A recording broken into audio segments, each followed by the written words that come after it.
This is Crazy Ivan with Braingell Radio, and I'm here with Veronica from Benedictum. That would be me. Hey.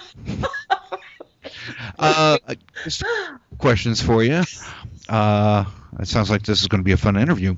It better damn well be. I don't have time in life for anything that's not at least somewhat fun. There you go. Good thing coming from actually a very attractive woman, I must add. Oh, thank you. Oh, wow. Glad we don't have video phone. Oh, she's not made up yet. I'm not show ready. I got back from the gym and got the yoga pants on and a tore up t-shirt, a baseball cap, and hair everywhere. So, yeah, we didn't really bother with the makeup much today either. So I wouldn't want to scare your listeners. Oh, that's okay. Face for radio. You know what I mean? Oh, that's what I've got. So, all right. I was wondering how long did it take you to write Dominion? Too long.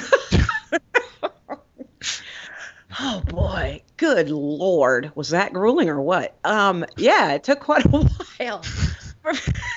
You asked, okay? Yeah. First two albums, it was like we had more of a bank of material. Mm-hmm. This time we had a lot of changes, member changes, location changes, producer changes, everything. But I think that's what gave it the edge it gave it. So yeah, it took a little bit longer this time. It was over a period of time, and stuff was getting written down to the wire, like on the way to the studio sometimes. It was exciting time, I have to admit. Oh, that's as long as it's enjoyable, exciting, and everything else. It didn't seem that way completely at the time, but I look back on it and wouldn't trade anything. There were some tense moments and all that stuff, but it happened, and it's done. Yeah. How is Dominion different than your previous two albums? For all the above reasons, different producer, different members. It's different. Also, I think we're in a different place too. And the fusion of some of the different influences from the members that we hadn't written with before definitely gave it a different edge. I think, having been through a few hard knocks, so to speak, over the past couple of years too, I think it came out a little darker. You could feel a little more of my angst and aggravation, if you will. Mm-hmm. And that's okay. That's why it's such a cathartic thing for me to be able to do this stuff. So I see it at the time, I was real worried. Well, I don't want it to be too different and all that stuff. But you have to also allow yourself some room to grow. So yeah. I think that's what happened. Yeah. Where do you get your ideas for the song subjects?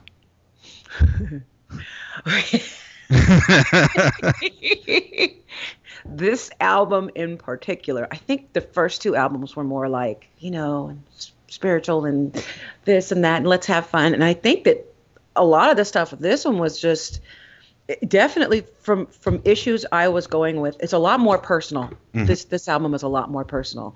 And so, whether it was spiritual warfare or, battling, whether it be weight or money or just depression and all the things that I am, I don't sit there and act like, oh, well, I'm human like everybody else. So as a matter of fact, I think that's why it's so cool to be able to do stuff like this, because I know there's a lot of other people out there that struggle with much the same things. Yeah. And, feeling disappointed and all that, betrayed, all that kind of stuff. And whereas before, I think I never really allowed myself to really go there with that. Yeah.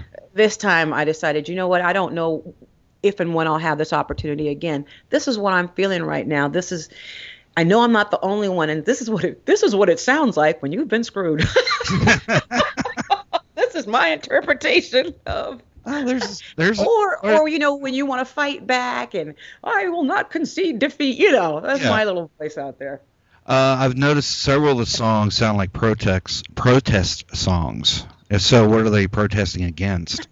Being screwed over. Just by listening to the album, that's what I was getting my questions from. Yeah, just and it's not just that. Battling my own demons, which that always seems to be a theme for me, on a lot of different levels, because I do try to take a more introspective look, because it's so easy to point out to other people, or to blame other people. Yeah. Everybody's got their own path, and I need to be responsible for how I respond to stuff, because basically shit is going to happen. Yeah. You said I could speak freely. Yeah, right? you can speak freely. Great thing about internet radio. Yeah, I'm so goody two shoes. It's like, oh, can I say that? It's a Catholic school thing. So, No comment. so yeah, it's just being able to just to be real about all that stuff. And it's it's a battle sometimes. Yeah. You stated that meeting Pete Wells changed your singing style. How has it changed it? Meeting Pete Wells changed my singing style? It's what When did I say that? website. It said it on the website. Which one? The band website. It says that. I better say that. Well, I wouldn't say it changed my singing style, but he's the one that has been my writing partner forever. And I had already decided that I wanted to do metal because it was after I met Craig that Craig Gold introduced me to metal and got me to sing it. Yeah. And then I kind of dropped off the map of life for a while and then decided that I wanted to do something on my own, to start writing original music. Yeah. And that's when, a deal with Pete happened and stuff. And I remember I was all determined to put together a band. And I remember the first round, actually, he reminds me, I didn't pick him. He didn't make the audition, but don't tell anybody. Yeah. And then later on, when that fell apart, I didn't realize that I had such a diamond there. Then we got back together, and that's when things started to really click because his music's just inspired me. How's working with Jeff Pilsen influenced band, either creatively or directionally or anything like that? There is absolutely no doubt, unequivocally, that Jeff Pilsen is the sixth member of Benedictum, and in our early times, which it's not like we've been around that long, but for the video, he really did shape a part of that vibe that we have. And we came there with, a bundle of things. And I have to say that he really did rework them in such a way, especially for the first album, to where it was like, I don't know how to explain it. It's like when he would change some things around at that time for the first album, you get really attached. They're like your children or something, your songs. And, well, no, we're going to put this section here and this is going to go there. And it was like, what? And I remember us thinking, especially like with Wicca and stuff like that, thinking, oh, we don't like this. And then now I can't think of it any other way. Yeah. So by the time the second one came around, we were a lot more open to that. And we picked up on the way he writes and kind of took that on into our own. And so that really helped us develop as a band and as writers. Oh, okay. And have you ever thought of doing a cover tune of one of your influences, say like Ronnie James Dio, Freddie Mercury, or even Melissa Etheridge? You think? Yeah. Well, seeing that the two Black Sabbath ones are on the first album, so that was my tribute to Dio there. Melissa Etheridge would be awesome. I'd love to. God, what a great voice. Love to do a Tina Turner song too. Yeah, that'd be an interesting one. Do a version of Proud Mary. Ooh, that'd be so. I'd like to do Nutbush, or I'd like to do. There's so many other songs. I just like to totally metal it out. Yeah. Well, even Freddie Mercury would be. Oh my God, yes. I mean, he's one of the influences that got me into the hard rock metal scene. Yeah. So. Oh yeah. What a beautiful voice. I mean, and just so versatile. So I would love to do something like that. Maybe something Queen related next time around. Because it's our little tradition, So. Also, well, another question about the band. What's the funniest little practical joke when somebody's played on somebody else while out on road or just in the studio? We haven't done the practical joke thing. I think it was more of a school. Well, let me finish. Okay. It was more of the shock of reality of being on the road. And I tell this story because it's true and it was rather horrifying for me. But when we did the tour with Doro, we had the two separate buses. She had her own bus, and then we had the bus that we shared with a band from Finland called, oh my God, I can't remember. That's awful. It'll come to me. In any case, they were a lot of fun. And they were real crazy and everything, and they got a little too crazy. So every night, they got their party on, which was great. But I need to get my rest and all that stuff, kind of. So it was just gnarly. And then there's a unspoken rule on the tour bus. You don't take a shit on the tour bus. You don't take a dump, okay? Not on that bathroom. You go, especially when you're going through Germany, there's all kinds of really nice truck stops and stuff. Yeah. I mean, they're really, really nice and great restaurants and all that kind of stuff. And you go there to take care of that particular business. So someone was blowing it up, dude. I'm telling you, blowing it up. And it was like, please, at least sit all the way down or something. I mean, it was tragic. So the bus driver, who already, you could just tell he didn't want to be there. Yeah. And he'd want to be, because he was complaining all the time. And then he would gather us after the show. This was our first tour, and we had a curfew. And we wanted to meet the fans and everything. And he said, if you're not in the bus by such and such time, I'm leaving. He would come into the club and physically come and get us and make us get back on the bus. Wow. So one morning I had to go. And I just, had to go pay whatever. And it was 2:00 in the morning, and I've got my little bedroom slippers on, and I go to the bathroom, and it was duct taped shut. I wasn't literally in tears, and I'm like, Klaus, sorry, that's his name, Klaus. The bathroom, and he's like, I'm not taking it anymore. I am not taking it anymore. You do that, I have to clean up after you. You guys, I don't care who did it, but I didn't do it. And I'm also like, please. 9, I am staying that way. So I got him to open it once, and someone did it, and to this day, we don't know who it was. Uh-oh. So it got duct tape again. It was like... The mystery shitter. This is a mystery shitter. I don't know. What are your plans for a tour in support of the new album? You tell me. I am waiting to get some information on that. So at this point, the only thing I know for sure is that we will be in Europe sometime in October and build something around that. And I'd like to, my great desire is to do some festivals and some shows out here in the States in our home country. We haven't really done that, other than, some local shows here and stuff. Now, you're kind of, from listening to music, you've been kind of like a progressive style music? Progressive metal? Well, it's kind of hard to fit us into that. We have some progressive influences. Yeah. I'd say like traditional metal, power, progressive. Yeah, power and steroids. Have you ever heard of Prog Power USA? Thank you. Call them up, please. Hello. I know. I need to get a hold of. Have you ever heard of a band called Halcyon Way?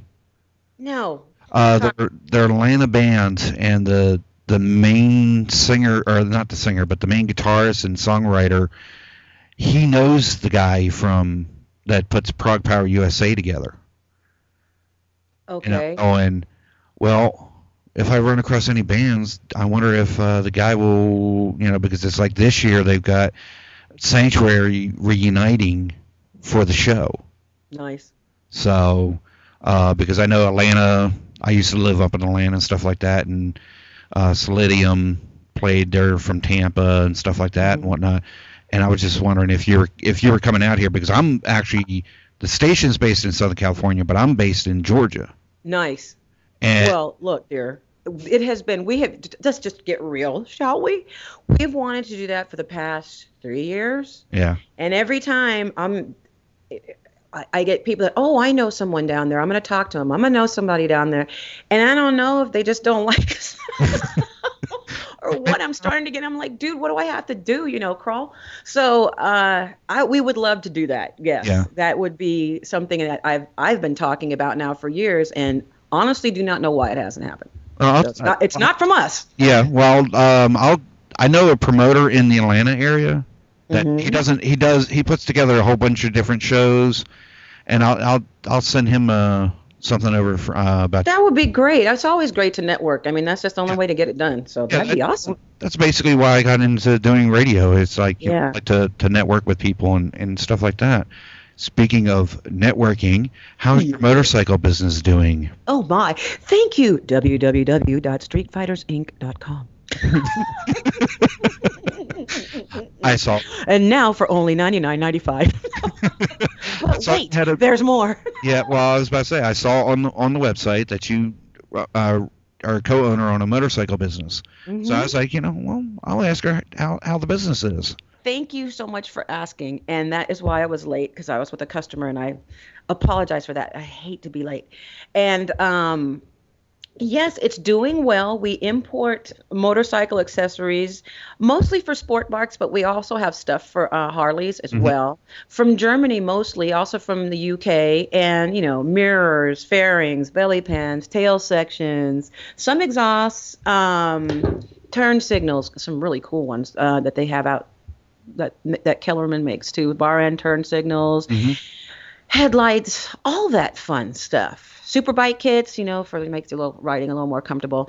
And this business, the main one, which is called Wild Hair Accessories, whaccessories.com, has been around for 11 years, and mine is relatively new. I guess it's about 2 years old now, 2 3 years. Yeah. And yeah, we're doing okay. It's the word's getting out there, and I appreciate that Well, mentioning that. that's coming from somebody who's. I used to ride a motorcycle. Nice. That's why that kind of caught my attention. I was like, aha. Sweet.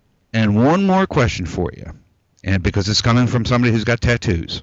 Okay. Do you have a tattoo, and if so, where? I have no tattoos. What? Not one. No, I'm sorry to That's disappoint you. right. I don't. And you ride a motorcycle? I sure do. Well, you stereotyping motorcycles now. Who are you? So I have to have a tattoo? I don't think. Well, I know. It's coming from somebody who. Watch that now. I've got like over 20 tattoos. Nice. I just, you know what? I got to be honest. It's just not for me. I have thought about it, and I like some on some people, and I don't know. I just haven't done it. I will definitely consider it. In my life where I'm like, you know what? Why the hell not? But that's relatively permanent. So Yeah, I definitely would not get the one, with someone's name. God, no, that's definitely a taboo. Well, if you ever need to, you can just get a hold of me. And I know an awesome tattoo artist in the Atlanta area. Well, then when we do the Prog Power. Yeah. Or just when you get to come to Atlanta and do a show. Atlanta, I would hey, let's just work some shows.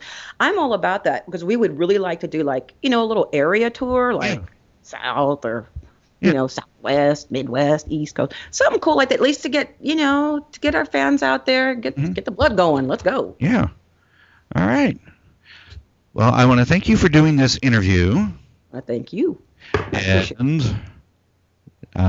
catch these guys when you can. Also buy their CD. Please do. Bills to pay. Buy the album.